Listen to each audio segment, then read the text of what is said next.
Don't you see me standing here? I don't know the fucking words. Do I look good today? Do I look good today? Who is she singing to? Is that for the male gaze? Who are you talking to, bitch? Also, aren't you 13? They talk about we it. can't unpack the Nickelodeon. They talk about it in that documentary, how like it was definitely supposed to be geared towards middle schoolers, but why were they so sexy? Exactly. And why were they only concerned about boys? I liked boys at that age, but I wasn't like, that wasn't the only thing I was thinking and talking about. It was obsession. Yeah. Especially, what's her name in real life? Is her name Nicole in real life? The best friend, the brunette? I know who you're was, talking like, about. The boy crazy girl? The one that was on the documentary? Yeah. What is her fucking name? I thought it was Nicole. In real life? And her Both. name was something else. Oh. I thought. I could be totally I don't remember. It doesn't remember. matter. You know who we're talking their about. Their story matters. Yes, her story absolutely matters. She was freaking bullied by Jamie Lynn and Britney. What a sad thing. Can you imagine having to go through your life being like, Britney Spears bullied me? No. Like the one pop star you look up to your whole life, and she's a big ass bully. Did you see that she posted on her Instagram that she will never ever be with a man for the rest of her life? I'm like, go off, queen. Welcome. No, You've arrived at where we're all at. I didn't, actually. Yeah. I have stopped keeping up with her because it's just very heartbreaking for me. But I know that things did not go well with her husband that she already has divorced. I know. I'm completely out of the loop with that. There's just so much in the lore that I can't keep up. I also feel like something's still fishy. So I don't know. Yeah, love you, Britney like Jean. They're trying to be part of the Free Britney campaign. Yeah. But I'm just so confused. Yeah. There's a lot of moving parts, I think. Yeah. But at that point, is that really any of our business? We want to support her mental health and want to support her professional career and make sure that she earns a living off of basically being traumatized since the time she was very young. I still haven't read her book. It's been on my nightstand for a very, very long time. I bought it in November when it came out. And then I just got stuck in fairy lore. That's right. And but now you're else. off those, right? Oh, yeah. You guys, I don't think I've talked about this on the podcast. If you did, it was a while ago. I like to be a part of things. I get FOMO when it comes to fandoms. When there's something popping off on social and I'm like, I don't know about this. I need to learn about it so that I can at least know what people are talking about. I like fantasy books. I like shit about fairies. And so I was like, I'm going to like ACOTAR. I'm going to read them. Mm-hmm. You guys, I wasted so many fucking Audible credits on those books. Because this girl had me go to the local library. Yeah. Can you check for the... and she brought it back and it's like this thick. Number 3. And number 3 series. The number 3 book in the series. I think it's green. And I was number 2. Yeah. Yeah.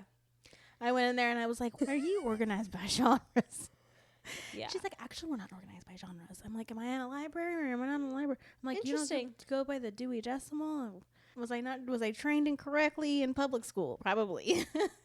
The Dewey Decimal System. Yeah. I feel so rude because we have not even said hello. Oh my God.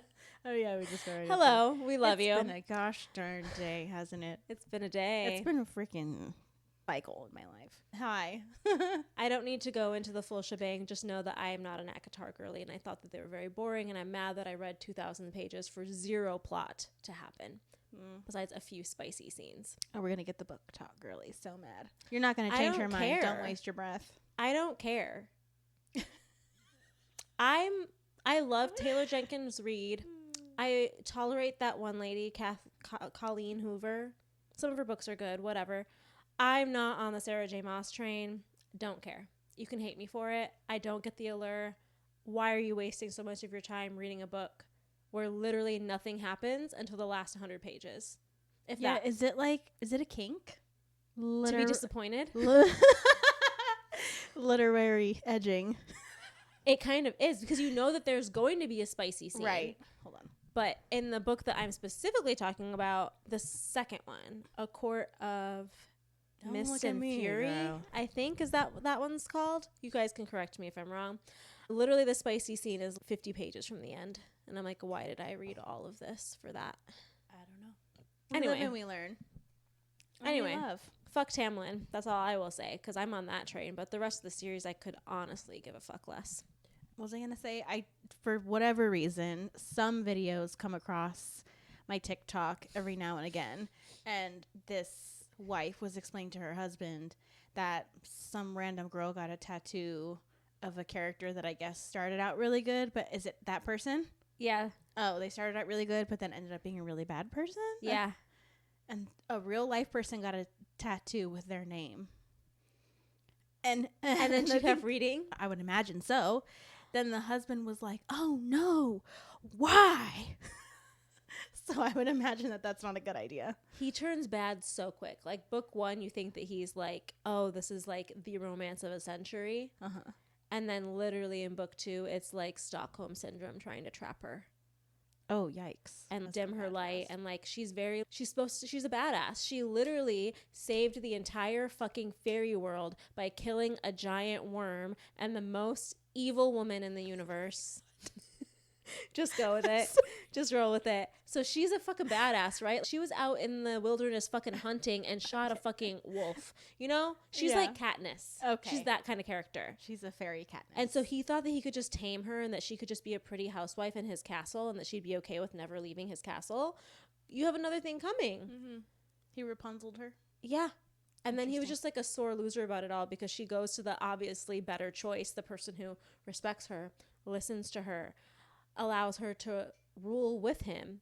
In the fairy world, it's very sexist, and there was never like a woman high lord. And he's like, no, we're high lords together, bitch. Here's your crown, queen. And that's the thing. You know that it's fantasy, and that woman hates her husband because she wrote the perfect male character that will never, ever, ever exist. Outside of a fairy book. He's the hottest person you could ever think of, dream up in your mind. Yeah. He's a fucking high lord. He's a fairy. He is the owner of this like hidden magical city that's like the most beautiful thing you've ever seen. He has a fuck ton of money and he has bat wings and flies. This is giving Twilight on opiates that you Yep. found in the Ozarks. Absolutely. It's this generation's Twilight on steroids. Oh, I see. So we're just going to wait for the film. Well, that's the whole thing is the book talk girlies are really mad because I don't think it will translate well to a movie. How can you fit an 800-page book into a movie? I don't know. They did it with Harry Potter. That's true. Every single movie would have to be 2 parts. Or they're just cutting, which happens a lot. Right, true. People are like all up in arms and they think that it should be a series instead of a show. But series have lower budgets. I mean, series have lower budgets than a movie. Oh, yeah. Way lower. I'm just going to put it out there into the universe that Megan Fox needs to be Amarantha, and that's the last opinion I'll share. Okay. Welcome to our EA meeting. We're so glad to have you here. This is good. We've been on a momentum. We're on a roll. We're on a roll like Pillsbury. I am fine. Yeah. I'm not fine. What's in your cup? Why? What's in my cup? What's in your cup, bitch? Why am I not fine? You want to know how not fine I am? I said fuck a glass. Look. She did. I took the cap off and I was like, you know how to make it fancy? Put a straw in it. I've got Brew Doctor today once again. Peach punch. How's the flavor? It's good. Is it like the Olipop peach? Absolutely not. No. Okay. More of a subtle peach flavor? I'm not really getting peach. I'm getting fermentation. Okay. Peach, prickly pear, and green tea. Nice. It's got caffeine. It does. Most kombuchas do. I'm fine with that. And I'm also fine with it not being peach like the Olipop peach. Because that's got too many sugars. I liked it, but drinking it a lot, I got very tired of it. That's my physical cup/glass. In my hypothetical mental cup is mumbo jumbo. I feel like my brain is melting. You feel like a plastic bag? I do, Katie. I do. I don't think I have a thought left to think. I am on my last leg by the time this goes live. Thank the Lord, baby Jesus, I'll be done with school for the summer. And I'll never do like this many units. It was 7 units in a summer session. In 8 weeks, y'all. In 8 weeks. 8 and 6. Yeah. I am so happy to be nearing the end. It does feel weird to be closer to the end because it's so fast you feel like you just started. It doesn't feel that way. It feels like you've been doing this forever. Oh my God. I'm just like the weeks go, right? Yeah. But the days are like I'm doing the same thing every day. That's really what it is. For like the monotony of it. Time. Like 10 hours a day in your room. It's just all more. day. And today I finally got to the point where I'm doing so much work and I really don't feel like, other than me doing very well and passing and getting good grades, I really don't feel like it's translating or transmuting. I don't care enough about some of the material to keep it in my noggin. So sometimes it just makes me feel like it's making me tired and it's making my brain tired for no reason. I feel disheveled coming off on a couple episodes talking about taking care of yourself, not taking my own advice whatsoever. All that to say, I'm so ready to be done. Like, was Disney the catalyst, or did it just make what was already bad worse? Probably the second one. Yeah. Because it's like that was a break that I couldn't necessarily afford to take, but I knew that going into it, and I just tried to take it on the chin. Yeah. And did my best, which I still did. It didn't like affect me too much, but workload wise and how much I had to read and how much is getting crammed into the last 2 weeks of these classes is kind of nuts. Yeah. Were you still able to have a good time at Disney, or were you worried about school the whole time? I wasn't worried necessarily. I would say it was in the back rooms of the brain. You've seen those TikToks about like back rooms? No. It's weird. Oh, like the back rooms at Disney? Back rooms just in general. Almost as if it's a place where you can transport to another place or something that doesn't feel real. In your brain or in physicality? In real life. in wide open physical spaces. In real life. Someone will go through a door and they will find themselves in an empty... Like in cartoons where like they go in a door and it's like, they're like almost in a different reality. Yeah. Whoa. I have heard of like in Disney that there's just like random strange rooms and shit. Huh. People try to go in there and find them, but then employees will tell them to get out of there. Yeah, if it's a conspiracy, but we're all about conspiracies here. We are. If you just type it into your TikTok search, it'll come up. Okay. Back rooms. That's it. And they put creepy, eerie music behind it, so it just makes you feel like this is scowy. It's really not. I don't even know how much of it is real and how much of it is AI. Right. That's what's scary nowadays is like a lot of things I don't know if it's AI or if it's real. All that to say, I'm showing up here grateful. As Kia says, from getting grown, I have what I need. And Amen. I love that. Yeah. I love that.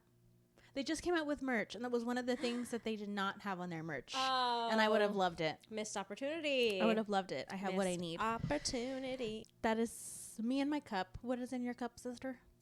I have coconut water, tart cherry juice, moon juice, magnesium powder. So the great thing about this is, first of all, I'm manifesting that we're only going to take an hour for this recording. Second of all, that means that when I get into my bed after taking a shower, I'm manifesting this at 10:30 p.m. I will already be sleepy. Yes. Good. Hopefully. That's what I'm hoping. I have much different plans. She's going to go study again. I'm going to go study and eat a salad. Oh, yeah. I will also be taking a shower and taking this makeup off my face because I literally just did it for this. So it's not very much. It was a record time. I was done with my test at 8, and I was like, give me 10 minutes. And I was ready in that 10 minutes. You were. I was yapping with Marge, so it took me longer to get ready. That's good, because then I felt like I wasn't under as much pressure. No. If you're listening to, I don't remember what episode that would have been, where I was just talking about how I can see why it's easy to get obsessed with social media and your phone. I went to 2 or 3 ago. Yeah. I went to my parents' house in Wisconsin. And if you have never been to the Midwest, there are pros and cons, just like there's pros and cons to everywhere. Mm-hmm. There's just nothing like a Midwest summer and nothing like a Midwest 4th of July. Because for all of you girlies and gays that live in California and may have always lived in California, they're illegal here. They're not illegal in Wisconsin. In fact, as in fireworks. What did I say? You didn't. But I know that you're talking about fireworks. You said 4th of July. Yeah. So I put the pieces together. But there is nothing like a Midwest 4th of July.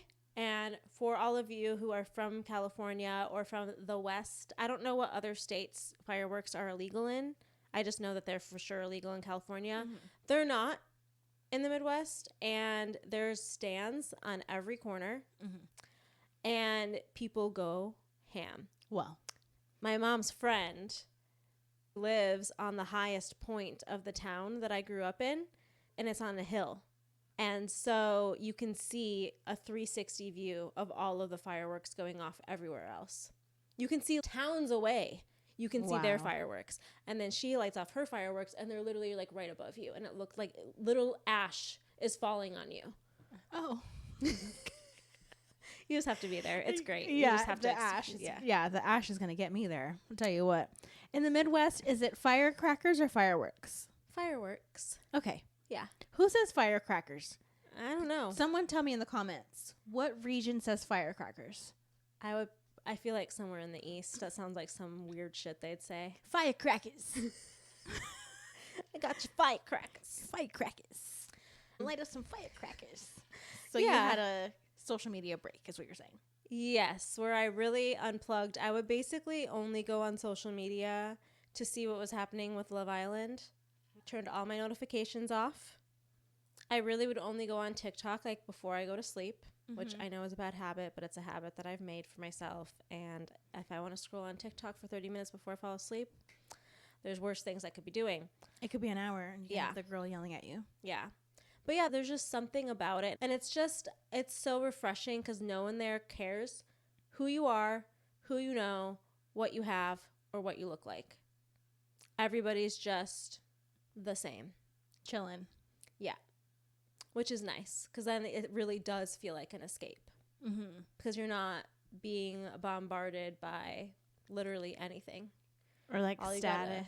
Yeah, and it's just nice that I'm starting to appreciate going home now that I'm older because it's just a different type of community. I can go out on the boat for the afternoon, or my cousin can text me like, "Hey, do you want to go to the square and eat corn on the cob and see some live music?"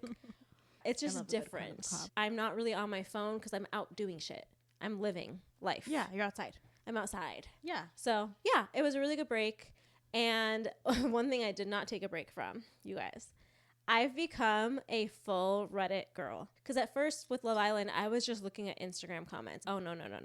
You need to get on the Reddit threads.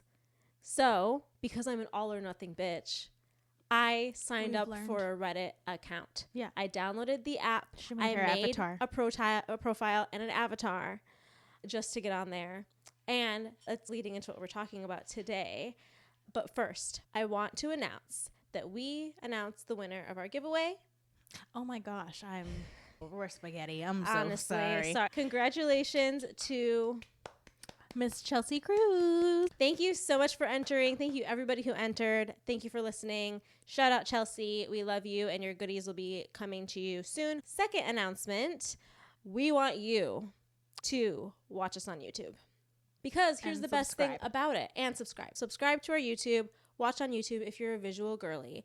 Did you know 79% of podcast users answered that they would watch a podcast if it had video? That is probably one of the best places if you want to converse with us to do so, because you can leave lengthy comments. You can annotate your comments. So if you say, I want to comment on what they said at 5 minutes and 37 seconds, you can do that.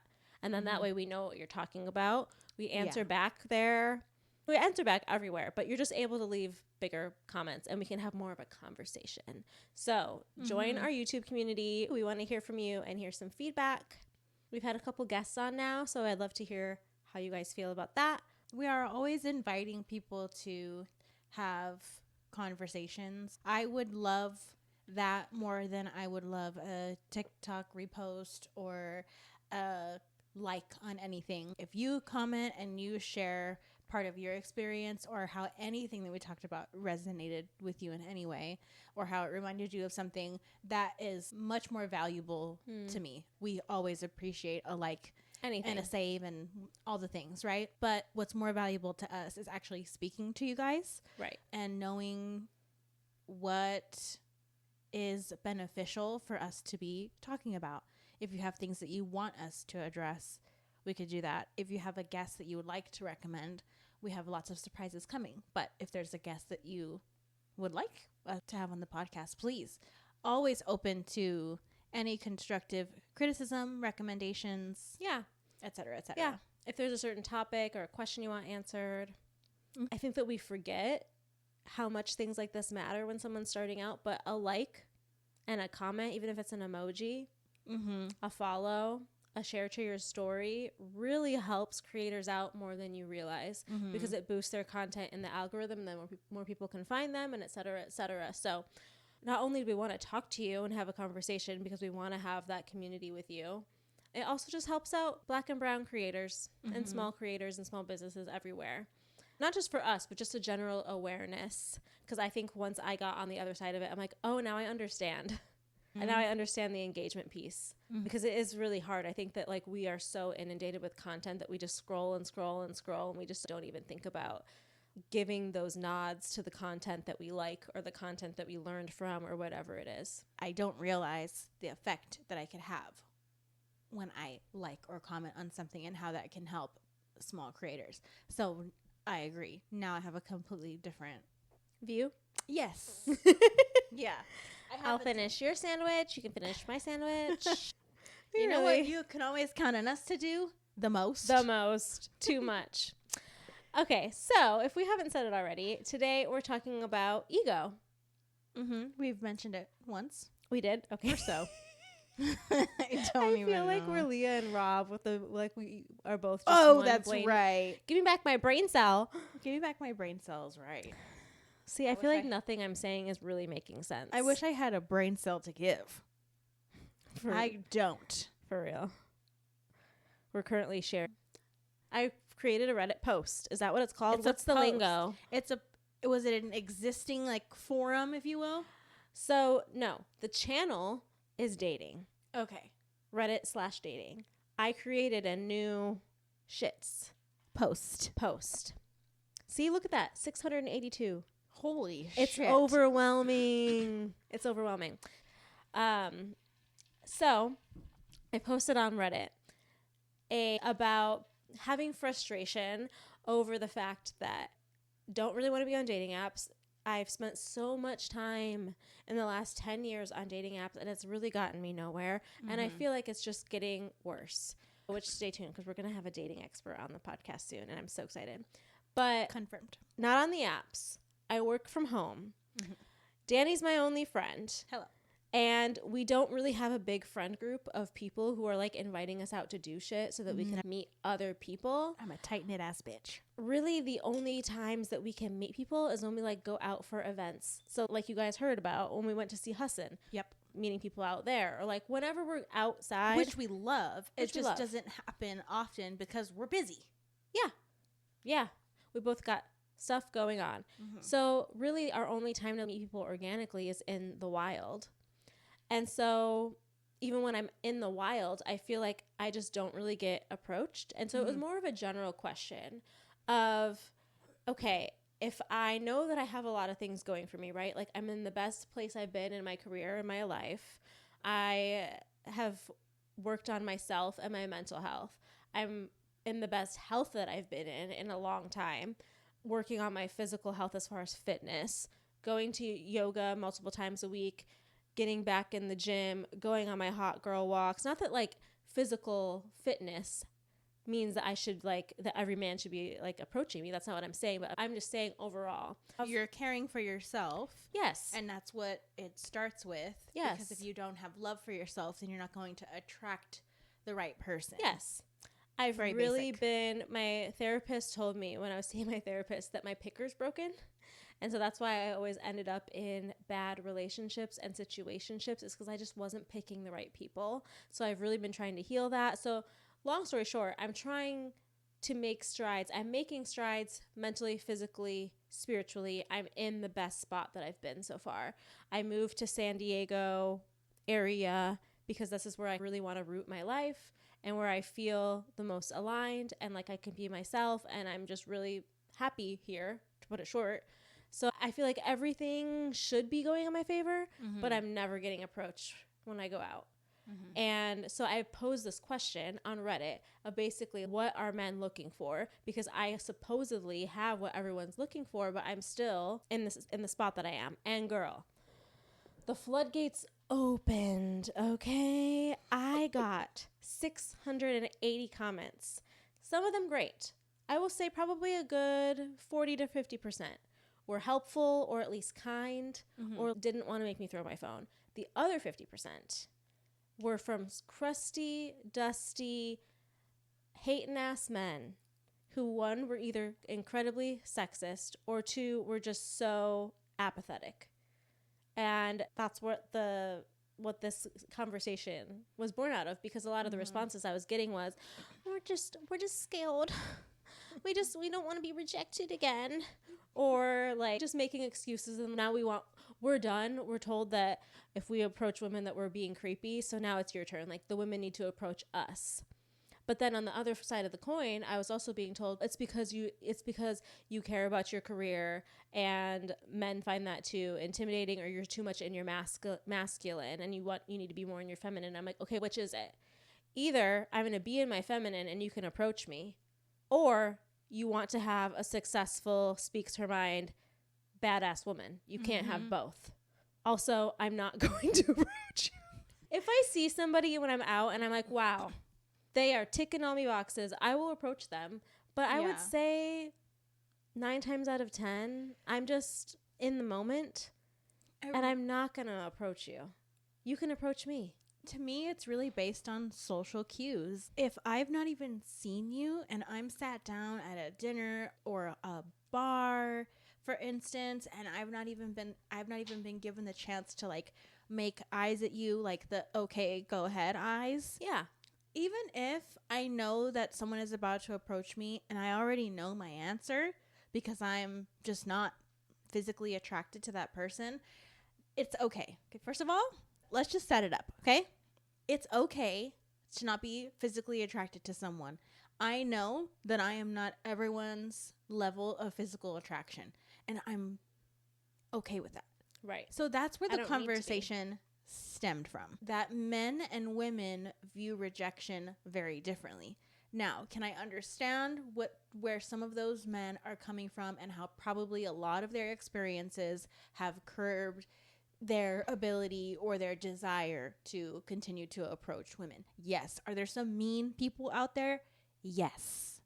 Yeah. I get that. I understand. I'm not trying to invalidate men's experience at all. I just find it a little contradictory. Why is it such a big deal for them to get rejected, but I get rejected all of the time? Either romantically. Want to go back to episode 4? You want to rewind? Please rewind. If you've not listened to episode 4, which I forget they're not labeled by number. Episode 4 is the Hassan Minaj show recap, and we talk about what we did, where we went, and who we met after the show. Yeah, and we talked about this today again because it brought up this conversation about quickly those 2 men that we met that night. One of them out of the duo came up and pretended like he was going to ask for a chair when there were plentiful chairs around. He didn't need to come to our table. Came to our table for a different reason, which is totally fine. I liked the bravery. I appreciated it. We had great conversation. It was chill. I didn't feel pressure. They seemed really interested. And then toward the end of the night, no numbers were exchanged. Nothing like, what are you guys doing later? What are you guys doing tomorrow? Nothing like that. We got in the elevator and went our separate ways. So in that episode, we talk about it's weird because you approached us, and then after that, it seemed to just not be it. So we could have sat here and cried about how that felt like rejection, because it did. But because they were the ones to approach us first, it just felt more of a feeling of confusion. Yeah. More than anything else. So I'm like, what is it about the definition of rejection and how men see it and feel about it versus women? And ultimately, I think we decided that it's ego. A difference in ego. The difference and a in difference ego in mindset and pride in general. Which opened up, as it always does, a larger conversation about ego and how it affects our lives on a grander scale. I think that ego does affect dating today a lot. Mm-hmm. I think that the dating landscape is so different even than it was 10 years ago. Mm-hmm. Something shifted after 2020. Something's different. I don't know if it's because we all live more separate lives now. A lot of us work from home. A lot of us keep to ourselves. We're just not as socialized as we used to be. But like I said, I'm not excusing this or saying it's untrue. I can categorize all of the responses that I got into 3 categories, the negative ones. There were some, I'm going to stress this, there were some really nice responses from both men and from women. And this was all a social experiment. It wasn't like I was placing my entire hope and identity in this Reddit thread to solve my problems. Just asking a simple question. I really wanted an honest question. If you say that I am ticking what is conventionally attractive and what are conventionally important values to people, why am I still single? Posing a question. The 3 responses that I got the most of were, we're afraid of being labeled creepy, so we're not going to do it. I don't want to be rejected / women need to approach me more. Or, I can say 4. 3, I'm ugly. Sorry, I'm still laughing. I'm sorry, that was my first reaction. A lot of guys were saying that. A lot of guys were like, I'm just ugly, so I don't try. And I'm like, but there's somebody out there for everybody, my guy. And if you already are going into the mindset of I'm not good enough, well then nothing's ever going to happen for you, unfortunately. Yeah, I've seen ugly guys with tons of confidence, and it makes them more attractive because I think that they rely less on how they look and about more how they treat people and talk to people. And Pete Davidson has been with like some of the world's most beautiful women. Yeah, I'm sorry. The Pete lovers out there, what the hell? I get it personality-wise because he's hilarious. Yeah. Physically, if I saw Pete Davidson walking down the street without him being Pete Davidson from SNL, it's a no for me. People like Pete because he's hilarious. Yeah. That's it. So the 3rd was the ugly comment. The 4th was that I'm a raging feminist and that's what's wrong with women today and women are too masculine. Those were, I could put all of the responses in those categories. I guess being scared or the whole creepy thing and the rejection thing can be in the same category, but I digress. A lot of guys are like afraid of being labeled creepy now. You can just do things in a more respectful way. And we won't think you're creepy. Do we need to go back to the times of etiquette courses and maybe courting and just how to behave as a human in general? Oh, hell yeah. Throw me in a fucking cotillion, bitch. Right. It's giving like, let's go to Cousins Beach. It really is almost like, does everyone need to go back, and I do mean everyone, and learn some fucking manners? Do we all need to relearn how to operate in society? It's part of a bigger conversation if we're talking about post-COVID shit. Yeah. Because COVID obviously changed the trajectory of everyone's life. It ended so many lives that were not expected to be ended at that time. How do you even reel it in from there? COVID having an effect on a lot of different things, but since we have hermit crabbed our way, then that has had an effect on how we just see other people in general, let alone date one another. Yeah. And I think that the divide is getting stronger. I follow a dating coach that talks about the whole sprinkle lifestyle of like women being like, I'm not going to do anything.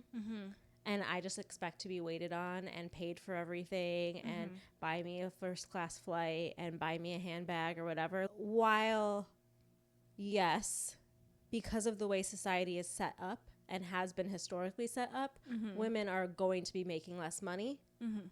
And men want to be the provider, but then when we want to be provided for and live our soft girl sprinkle life, then we're gold diggers. Yeah. Our different dating preferences and what we're looking for are causing us to divide even more instead of focusing on the fact that we're all similar in some way and we're all looking for similar things. If the thread showed me anything, it was that no matter what country, no matter what race, no matter what gender, most people who are truly trying to find somebody and not just like, I want to get my dick sucked or like, I just want a trophy wife on my arm. Someone who's looking for a partner, most people want the same, if not similar things. Everybody wants a companion. Everybody wants connection, someone they can trust, someone they can have fun with, someone they can be themselves with, someone who they can depend on bad days. Yeah. You know, everybody wants those typical things. You can't get to those deeper level things, though, living in your ego. That's the shit. You can't get to vulnerability if your nervous system is stuck in the perception, right? Like we talked about a couple episodes ago. Yeah. It has... ego has everything to do with how people see you and how you want to be seen. And how you see yourself. How you navigate the world. Let's go a little bit into what is the ego and how can you tell if someone's operating in their ego. The textbook definition really just wasn't doing that much for us. Right. So we just married a few things to know that you're operating in your ego. A couple things, just a few from a list that we found online. One of the first things is you do not try to understand or empathize with people who disagree with you. When you argue, your goal isn't to understand and connect with people. Your goal is to prove that you're right. Secondly, you mistakenly think that having an opinion is the same as having credibility. Yikes. You feel jealous when other people do well, and you blame others when things do not go your way. Those things to me feel rooted in the inability to take accountability. Yeah. Not necessarily that you don't want to, but if you've been functioning in your ego for however long, it develops around 2 to 3 years old. That's why you see 3-year-olds not able to understand another child's viewpoint. And that's why sharing is so hard. Because they don't have the ability to put themselves in someone else's shoes yet, because that part of the brain hasn't developed.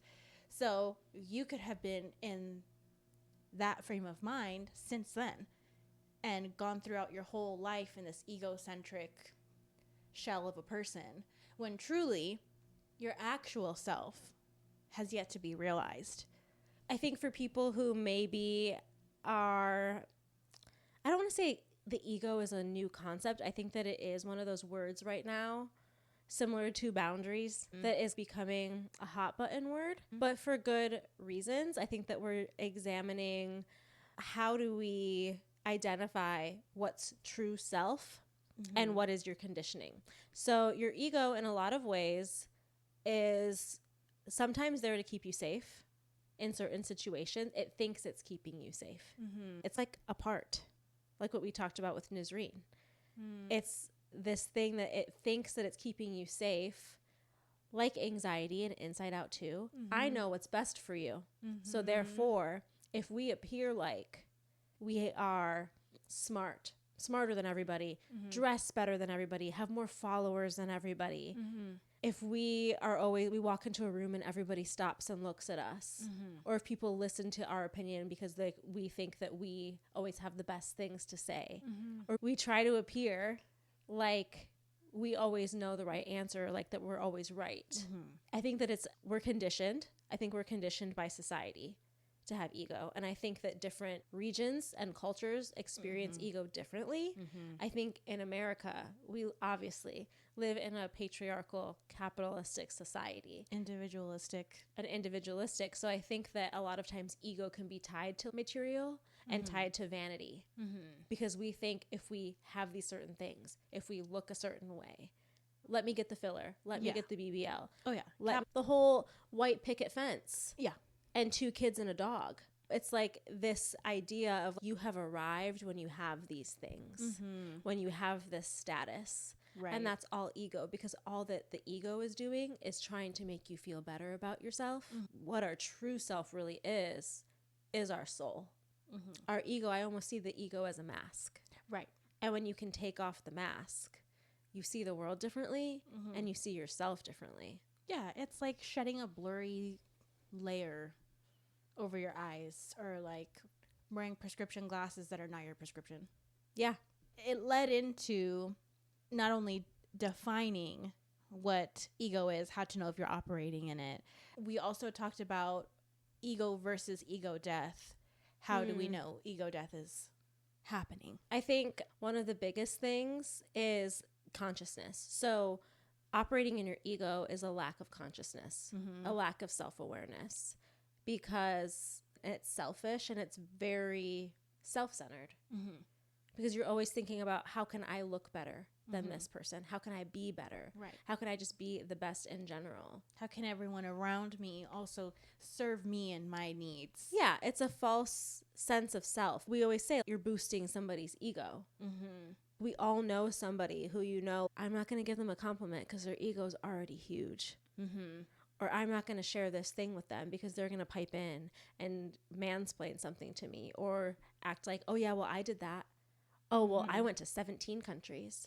Oh, well, I graduated second in my class. You graduated fourth? I'm second in my class. Yeah, the one-uppers. Yeah. It can lead back to so many different things why someone is operating their ego and therefore lacking sense of self, because a lot of it has to do with trauma. Someone can have an ego having not gone through that much trauma in their life at any point in their life. We all have an ego. That's the thing. 100%. Yeah. Yeah, it's not that one person does and one person doesn't or whatever. It's like we all develop an ego because of our conditioning.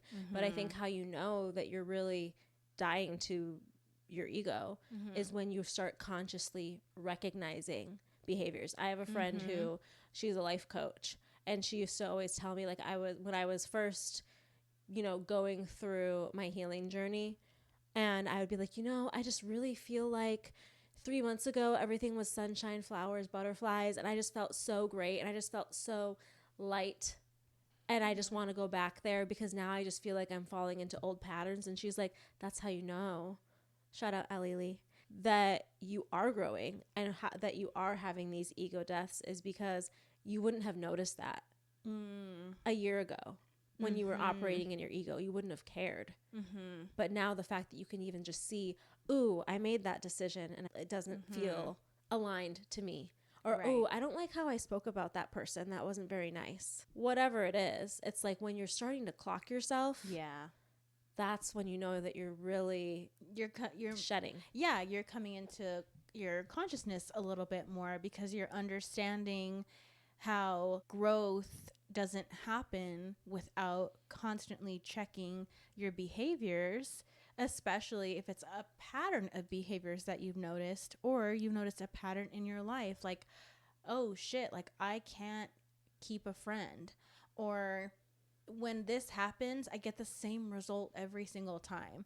And with us not being able to have those mental check-ins with ourselves, ask ourselves those questions and give an honest answer, then yeah, you will never have an ego death and you will continue to operate that way. And going back to the theme of dating, we get older, the pool gets smaller. We get more set in our ways. We get more set in our ways, exactly. We get more set into what we think are non-negotiable qualities. Well, maybe they're not just qualities, they're just preferences, physical, monetary, status. Yeah. I think another way that you really can tell if you're operating in your ego or not is when you start noticing that all of these things that you used to care about, how I look on social media, how many followers I have, what brand of clothing I'm wearing, how nice of shoes I have, what other people think about those things, you just stop caring about it. Yeah, that's really what it is. You got to ask yourself that question. Do I care about this, or do I care what someone else thinks about this? Do I, myself, if I were the only person living on this green earth, would I give a shit if I went out in Nikes or Pumas or Keds or secondhand shoes? Or Crocs. That was my ego death, is when I decided to buy some Crocs. I saved her. I said, you will never catch me dead in some Crocs. And you know what? Now I have 3 pairs. And now she's alive and thriving in her Crocs. But yeah, just stuff like that. Those outside opinions when someone's sharing something with you and it's something negative, or like I used to get shit on for my Crocs all the time. And guess what? I've loved my Crocs ever since the day I got them. The treads are going and I could slip at any moment. Her Crocs are wearing thin, y'all. I slipped them on the other day to go into the garage or something. I was like, how do you they're basically paper. I'm long overdue, but I've wanted a pair of comfy Crocs. I don't care. I love the personalization of it.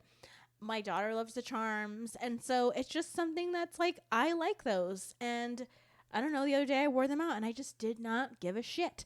It does have a lot to do with getting older and not giving an absolute fuck in the world. But it does also have to do with understanding that the value of yourself and knowing yourself and understanding yourself holds more weight than what some Joe Blow has to say about you, right? Or the opinion that someone was never asked to share. I think that in our society, and I think in other cultures too, it's this, I need to have the newest iPhone. Because if not, I just look like a total idiot. I need to have this Gucci belt or these Chanel sunglasses. It's so easy to fall into it as well because, like we talked about a few moments ago, the consumerism of it all. Like, we fall into that shit all the time. The other day, I don't know, a couple weeks ago, we walked into the Coach store. I'm not going to buy a Coach bag. Bitch, I need to pay my bills is what I need to do. I just wanted to look see. We had to look, but it was almost like, God, if I had the money, would I do it though?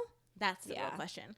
Not that every single thing that I buy is like a mature financial decision. No. I buy shit for myself all the time, but I really ask myself, what makes me feel good? And whether that's a silly little t-shirt or it's Crocs or it's some tea or it's a pillow. I don't know. I'm just naming off things. And I don't want to make this all about material either. But it's like, what really makes me feel good? What makes my soul feel aligned? And that's really at the core. Is I really feel like it's ego versus soul. That's who you really are. You know those illustrations that they show where like someone like unzips their skin and then you see like the inside and it's just like glowing? That's who we are. Yeah. What does that person want? What does that person believe? Like you were saying, if I was the last person on earth, that's how I know what lights me up. Because if I was the only person on earth, how would I spend my time? Yeah. I think you could really get to the root of it by asking those simple questions. Always checking yourself. And if you answer the question and you reflect and you're like, okay, no, I actually did handle that situation well. Or, oh, no, I didn't handle that situation well at all. Those are what we coined today, mini ego deaths. So the other question was, does it feel like this transcendent experience? Are we floating in the sky and there's, I don't know, fucking rainbows and orbs and it's this spiritual awakening? Right. Like an enlightenment, self-actualization type of moment. Yes. From what I've read so far, very few people actually reach the point of so-called self-actualization. Oh, yeah. Less than 1% of the population of and the world. Is that not a different experience for everybody? Yes. I don't remember the textbook definition of self-actualization, but it's basically like needing nothing, wanting for nothing. Nothing really affects you. Like you're basically Buddha. Like you just are. You just exist. You exist as a spirit. And your body just carries it. Yeah. Like your body's more of a vessel rather than you like operating in your physical state. Yeah. You're operating more in a spiritual, what I said, transcended state. Is what self-actualization is. Yeah. To me, it feels floaty. Yeah. It's like I'm floating around here. I know it's really funny. I do. Maddie Healy made some statement, because I remember this, because I remember he was talking about this. This was back in Tumblr days. That's when we were in college. He was talking about this because it was like I was learning it in school, and then Maddie Healy was like, yeah, I'm just like so self-actualized. I'm like, now I'm realizing if you're saying that, a self-actualized person isn't going to get on an interview and be like, I'm just like so self-actualized. Yeah. That's ego. Yeah. This is something for me to now accomplish, which is something we talked about with Taylor a few episodes ago. Accomplishment and the need for constantly having to do so is 100% ego too. As far as whoever is listening, we're in the boat with you. Yeah. We've left the Titanic. Okay. We're all in there together. Everyone operates in their ego in different ways though. Yeah. And I think that how you can tell how you're operating in your ego is paying attention to your triggers and how you react to them. We also asked, does anxiety and ego play together in any kind of way? Mm-hmm. Does anxiety spark your ego, or does your ego spark your anxiety when you feel like you're not reaching the potential of the person that you think you need to be? Mm-hmm. And it really just reminded me of Inside Out 2. Obviously, they introduced new characters, anxiety and envy and ennui. And what's the other guy? Embarrassment. Oh my gosh, he's so cute. Mm-hmm. But this example of changing yourself, like you had said, we had talked about this earlier. Am I in my ego because I'm wanting to change myself so that I please other people? Is that people pleasing? Yes, but then you also you make it your identity to always be praised or to feel like you're good enough for what everybody else wants for you. And in the movie, Riley's obviously older now, and these new emotions come, and they're like, you guys did well up until this point. That's so great, joy. That's so great, sadness. You're so cute, but we're going to take over.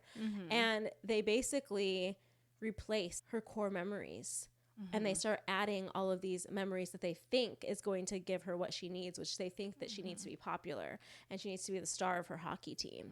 So they start doing all of these things to appear cool, like any teenager does. Like, I think Riley's going into 9th grade? Yeah. So she's entering high school. So it is the introduction of more complex emotions, which makes sense for the brain at that age. Right. Because you are very much attached to your peer group during your adolescent years. And the desire to be seen a certain way and accepted by your peers gets even more strong when you get into the age of 13, 14. So when the complex emotions take over, anxiety completely takes over the control board. And I do believe there's supposed to be like neurons or synapses, the little strings that they pluck. So those are forming. Yeah. The little stringy things. Yeah. Anxiety goes down there a lot. Yeah, because she's trying to make Riley into the person she thinks she needs. These little strings, these neurons attached to the memories and the core memories. And so that it makes up this sense of self. Right. So it at first was made up of all her existing core memories up until that point, which was mostly built on the existing emotions, joy, sadness, fear, anger, disgust. But anxiety takes over and says specifically and several times, I know what's best for Riley.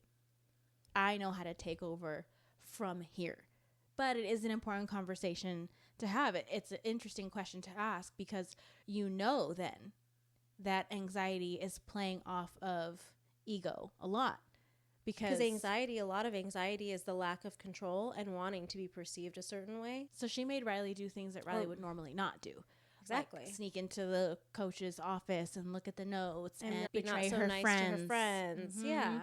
Until at the very end, of course, we see her having a bit of a anxiety attack because it all becomes too overwhelming because she betrayed her existing sense of self. It became too overwhelming to become this new person that was unfamiliar to her. But the outside pressures are what allowed the anxiety to take over. Right. So I think, it's like a chicken before the egg type situation. I think that they just work hand in hand no matter what. I don't think one thing triggers the other first or second.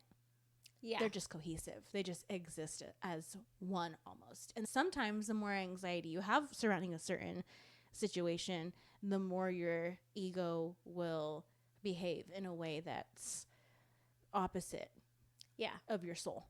Yeah, I don't think that anxiety necessarily feeds your ego, but I think that it can be triggered when your ego's hurt. Yeah, that makes sense. Because she read the note. She almost didn't read it, and she read the note. And the coach's note for her was that she wasn't ready. I think that blow to her ego that she wasn't ready when she had done all this work to be ready allowed anxiety to kick in even more. And I would argue doing the things is the ego. If I work super hard and I do all of these things, then I'm going to be this person that I think I should be. Instead of I'm just going to be me and allow what's supposed to come to me to flow to me. Yes. Which requires what we talk about a lot on this podcast. I'm going to get tattooed on my forehead. Say with me, class, vulnerability. Oh, yeah. Also, in a Reddit, talking about ego, somebody made a really great point that I love, so we included it. Your sense of self is not something that you go on a quest for. It's not.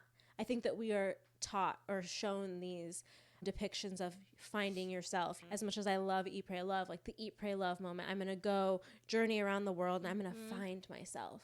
You can't find yourself. Yourself is innate. It's a noun. It already exists. You can't build yourself. You can't create yourself.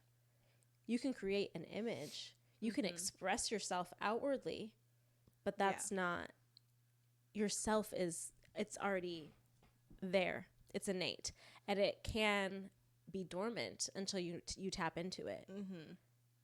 Because it's like sleeping versus awake. Yeah. Autopilot. Your ego is autopilot. And it takes a certain level of awareness to tap into yourself. Yeah.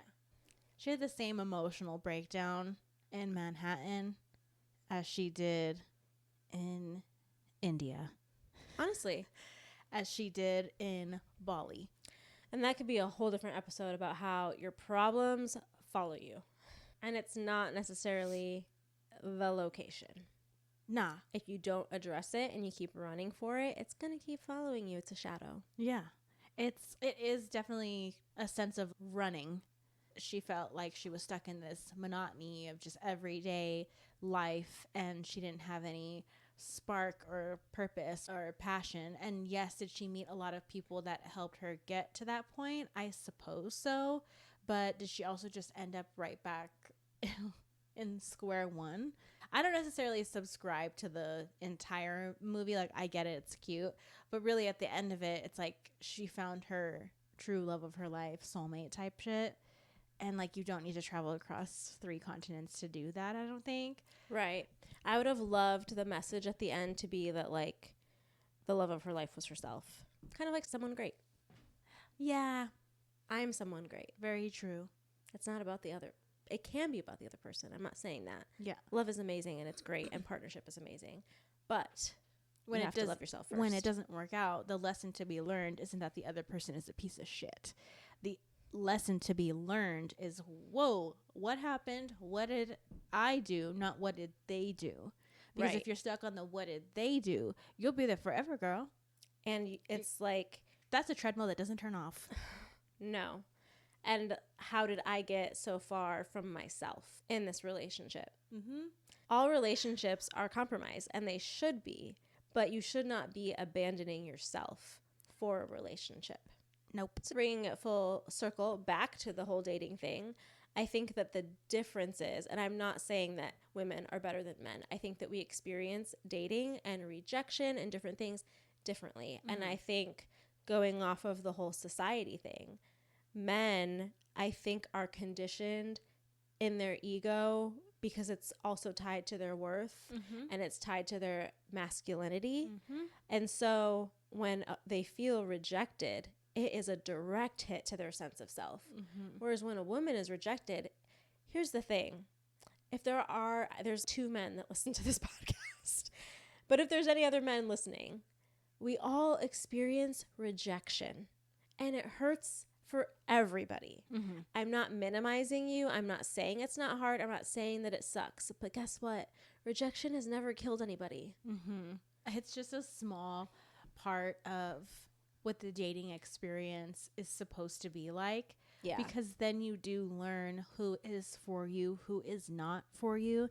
And the more that you approach people in general, whoever you're interested in dating. Period. If you've decided to approach someone, that's obviously a risk you're going to take.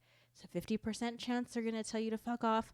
50% chance they're going to welcome you into a conversation. Does that have to end in phone numbers being exchanged? As we learned from the Hassan episode, no, it doesn't. That's okay. Maybe you met a good person. Maybe it was a nice conversation to have for that moment. Acceptance. Yeah, acceptance. Did that also build up your confidence? There were a total of 4 guys that approached us that night. Some we were interested in talking to. Some, not so much. Now, personally, I wasn't an asshole. I still gave someone the time of day until he asked me a question. I answered honestly, and his response turned me off. So then at that point, I am well within my right to have an opinion on not wanting to speak to anyone anymore because you've asked me a silly question and then you've judged me for my answer. Don't ask me a question if you don't want a truthful answer. Yeah. Then why did you ask me the question? You thought I was going to answer a certain way. The way that you wanted me to, because that feeds your ego. And that's why you left, because you felt disappointed. Yeah. That's not my problem. So when you feel rejected, if you're rejected, don't project it. Okay? Amen. Put that on a t-shirt. Put it on a t-shirt, because it's not the other person's responsibility to make you feel comfortable. It is everybody's individual choice to approach someone, okay? Understand that you're not always going to get the reaction. I'm not excusing people's poor behavior. I'm not excusing anyone being rude to anybody else. I think that's just manners in general. Yeah. If you're a mean bitch, you're a mean bitch. If you're a rude person, then you're just a rude person. I'm not condoning being rude. No. What I am saying, though, is that you're only going to be able to build on something if you practice it.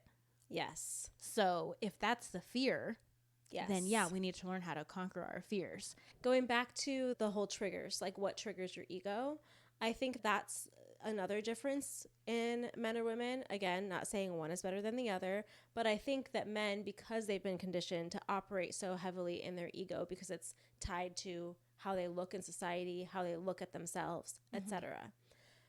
They, when they face rejection or they don't get what they want, it's an immediate defensiveness. Like the guys on the Reddit thread. Well, that's obviously why you're single, you fucking feminist ass bitch.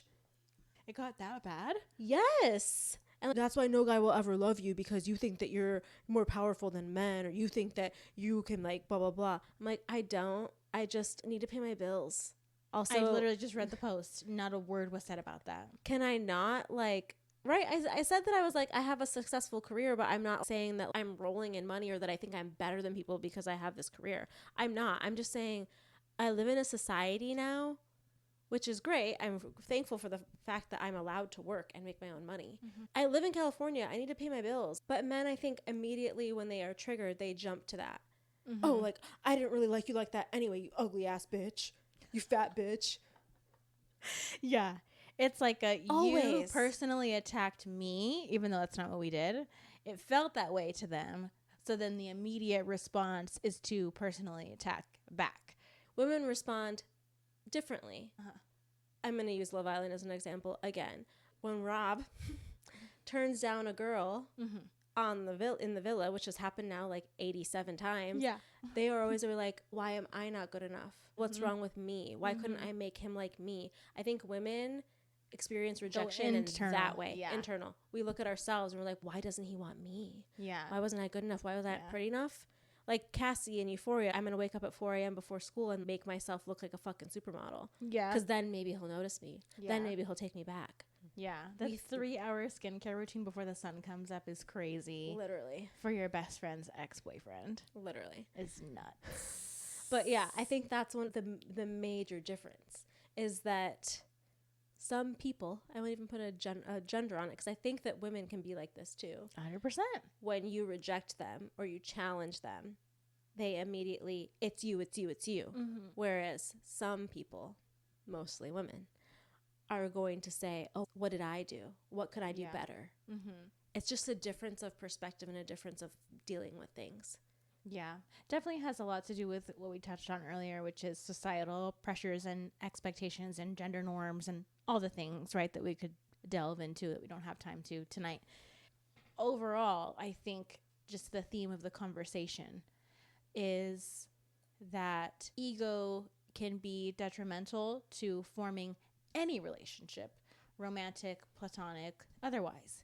Familial. 100% familial. Yes. If I've got a family member that is just constantly okay with behavior that they get called out on all the time, and they're just not willing to do those personal check-ins and not willing to like be malleable in any way, then yeah, what I need from you is distance, and I'm not going to be able to build a strong relationship with you because you've lived here for so long, and I've tried to bring it to your attention in so many different ways, in kind ways, in loving ways, and it's just not getting through, or it is getting through and you just don't care. It's a scary thing to let go of that shell because it's so many layers underneath that we're not sometimes ready or willing to go through. I'm thinking, I don't know, something where it's very soft in the middle. And when you, a hermit crab, when you like remove, when it's out of its shell, it's just this like little white squishy thing. That's you without your ego. Your ego's the shell. Yeah. More susceptible to being damaged or hurt or bothered. Right. I would go to the lengths of saying that we develop or we keep our ego intact because we don't want anything to hurt us. We don't want anything to pierce through. Yeah, so I do wonder, do we keep a little bit of it? We talked about mini ego deaths. How do we protect ourselves without an ego? I don't remember who it was. I'm pretty sure I heard it on a podcast, but somebody was talking about how people are portraying ego as a villain. And this person talked about making your ego like your friend and using it as a tool to get to know yourself better and understand your triggers and reparent yourself. Because like we talked about with Nazreen, it's trying to get our attention or it's trying to protect us. Yeah. But if you use it as a tool. Yeah. So to continue to check yourself. It's less about abandonment. I don't think that we abandon the ego. I think that, like what you're saying, that's good to just use it to your advantage. For people who deal with mental illness, you'll relate. Like when you are dealing with depression or you're dealing with anxiety, OCD, ADHD, and you're like, is this me or is this my anxiety? The same thing with your ego. Is this me or was I just operating out of my ego? Okay. I think it was ego. So now let me address what needs to be addressed. Let me apologize to who needs to be apologized to or whatever the situation is. Yeah. Now that we've gone through all of that, how do you break free from this programming? And how does operating in your ego affect others? I think we touched on a little bit how to break free from it, acknowledging it as a part, like we talked about with Nazreen, and a little bit with like how if you have a family member or anyone that you're in a close relationship with, if it's you yourself that's operating in that ego, you can damage and end a lot of the relationships that may have been very beneficial to you because you're not willing to look within and see something from another person's perspective, which really always goes back to empathy, because if you can't see anything from anyone else's perspective, then yes, you do lack a very necessary human emotion that is required to connect with someone else on a deeper and more vulnerable level. I think from a parenting perspective, as far as that's concerned, that can happen really quick and without even realizing it. And some of the things that we do around our children, some of the things that we say around our children are most oftentimes rooted in our ego. And because we we want our kids to do and what we want or our be kids good at to do or be seen as.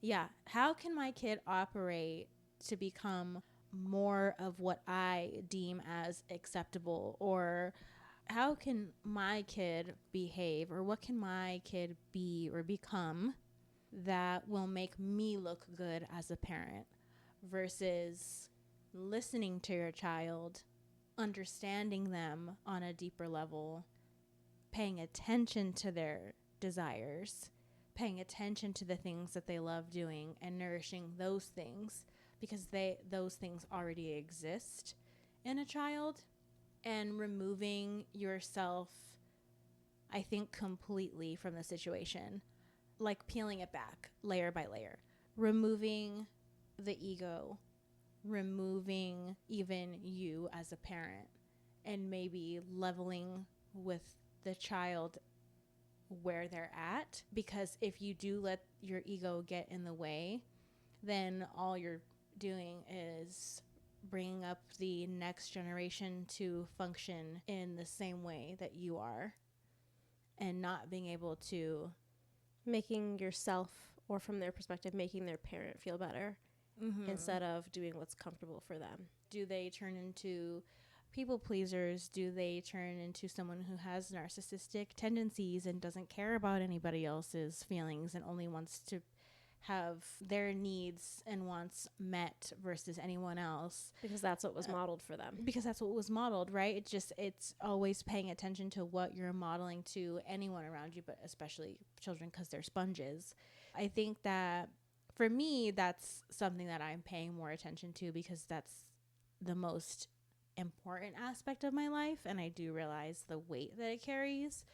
Children are not pawns that exist for me in my life. My child does not exist for me. Does that make sense? Yes. A lot of people bring children into this world to fulfill something in them, and if you stay in that mindset, then that's going to hurt the child in the long run, because you will always think of them as a child who doesn't know any better, even well into their adulthood, because you never saw them as a person to begin with. You only saw them as this entity or this thing. The saying, it always brings me back to, I brought you into this world, I could take you out of it type shit. Weird shit like that, not for me, because it's weird and just strange behavior to intentionally know that you're bringing in a new life to this world. That life is not going to expand and grow and eventually become their own person. Right. And looking at everyone as a soul, and a soul can't belong to you. Yes, you birthed their human body. You didn't create their soul. Right. I was just here to let her on through. Literally. And that I did. Yeah, like the people who want to dress their kids a certain way and they're very adamant about it. Or like people who want their kids to play certain sports and be really like, I always think when I think of like ego, I think of sports parents. The dance moms, the soccer moms, the football dads. Like Nate in Euphoria, his dad was more concerned with Nate being a good football player and doing what he couldn't than actually having a relationship with his kids. Yeah. Go to this college, the collegiate parents. Yeah. You have to go to this college. It's very important that you go to this college. It's just like the most important thing. Yeah. It's hey, Disney Channel dad. Yeah. This is your dream, dad, not mine. I'm going to state. I'm going to be in the school play. I'm Troy Bolton. I love basketball and drama. Also, side note, did you see what came out recently where he says that Bet on It was all improv? There was no. Yes. He came out recently. I'll have to find choreography? Yes, like what he was supposed to do. Like the song was not improv, obviously. No. Like the song was pre-recorded. Yeah. But that whole scene of him prancing around the golf course. So you're telling me Kenny Ortega didn't choreograph a single step of that? From what I've seen clips of, he said that it was a very bare bones scene. So he was basically able to insert a lot of that. The punching down and then grabbing the sand and releasing it. The looking at his reflection in the water. He improv'd a lot of that. Incredible. It is incredible. What a talent. Anyway, sorry to get off your train of thought. No, it's fine. That is really it. I relate nearly everything I do in my life back to my parenting, because obviously if you're a good parent, you're worried about being a good parent. Just having this conversation, yes, it makes sense in dating, and it was sparked because of the Reddit thread, and I just can't believe how many freaking comments are on there. But either. We did actually I'm tired. We did actually talk about parenting and having parents that are stuck in their ego. It's like they don't even, at that point, it's like you don't even realize it. You're so far into your late adulthood or whatever it is that like that's who that person is.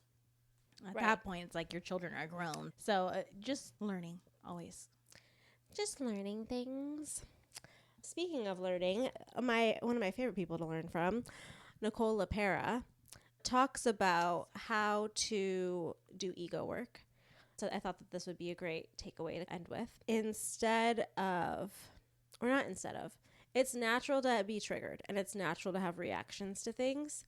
But when you decide that I want to behave a little differently or I want to show up differently for myself and for others, she talks about flipping the script from I'm the victim, because a lot of times when you're operating in your ego, when something happens to you that you don't like, you view yourself as the victim. Instead of letting the hurt fuel you and trigger your ego. Asking yourself, what is the story that my ego is trying to tell? So it's an exercise that you do. So when you find yourself triggered by something or you find yourself operating in your ego, you tell yourself, you name it. She suggests that you name it. I haven't really named my ego. That's interesting. I don't know. Not saying that you shouldn't do that or that it's wrong. I don't know. I don't really find a need to do that part. But is that so that you can personify it? Maybe. And maybe that helps you address it as a part? Maybe it, like, making it your friend. Okay. Mm-hmm. Sorry, Nicole. I'll name my ego. And then I'll let you guys know what I named her. So naming your ego and then saying, my ego is telling me the story that blank. And this is not to say dismissing when people actually treat you wrong or hurt you. That's a reality, and that's not a story. But when your ego is triggered and it's a false reality, saying, my ego is telling me blank, then when I listen to the story from my ego, I react by blank. How do you react when your ego is triggered? Some people are defensive. I react by storming off. I react by being closed off. Yeah. Or I react by, a common one would be like silent treatment. Yeah. Resentment. Okay. I react by, well then fine, I'm just going to do this my motherfucking self because I do it best anyway and I'm going to do it, but I would have done it better than you in the first place. And so when I'm in my ego, it's like, I can do it. I can handle it. I'm just going to do it my motherfucking self. That's my ego. Feeling like I can't rely on others because I know best or I'm going to do it best or better, whatever the thing is. And then I can release this story and make a choice because everything's a choice. Yes, typically. I can release this story and make a choice to blank. However you want to respond differently. For me, I make the choice to maybe not respond to things in the moment. I make the choice to sleep on it or let me get back to you because I really want to think about it. Removing myself and sometimes literally just not saying anything. Just breathing. Yeah. Maybe taking a deep breath. Maybe after acknowledging the story, okay, some of the things from the story are true. Most of the things are false. So let me take the things that are true. If those true things are still bothering me, I'm going to take a moment. I'm going to take a deep breath. I'm going to go write in my journal. Another thing we talked about with Taylor, pull up my notes app. Yeah. And you got to put it somewhere. And when you do put it somewhere, then you start to realize, oh, I'm typing these things out. And now that I'm typing these things out after I've given myself a moment, I would have felt pretty bad if I actually said that to somebody. Or, gosh, I'm really glad that it's in my notes app and not in a text message or not something I said out loud, because it ended up being about how I was feeling. And instead I just projected those feelings because my ego was telling me a story about how this person did this and they hate me and they are XYZ, right? Whatever it is. That's good. We love Dr. LaPera. Love you, Nicole. Still need her book. Yeah, I got the audiobook. It was really great. I decided, fuck ACOTAR. I'm going to stop giving you my credits and I'm going to feed my brain. I have so many credits. I need to get on it. Yeah, and I learned the hard way that if you cancel your membership, you lose all the credits. Yeah. Better keep paying that $14 a month. Home slice. $15.99. Is it now? We hope that this chat about ego was a little enlightening, if you catch my drift. Thank you for listening. If you are on YouTube, give us a thumbs up. And if you made it to the end of the episode, comment a star eye emoji. Turn on your notifications so that you know when we post a new episode every Wednesday. Yes. Follow us on social at EmpathsAnonPod on Instagram and TikTok. And yeah, follow the podcast on all platforms and you'll get a gold star. That's all I have for you at this moment, but maybe one day I can give you more. We just did a giveaway. Are you kidding? Let's close out our EA meeting with a prayer. As we do. As we do. Spirit. Wait. Let us pray. Okay. Go ahead. Grant me the serenity to lay down my ego. The courage to be rejected. And the wisdom to not read a Reddit threading Meninist bitch when he tries me. And so it is. So it is. Bye.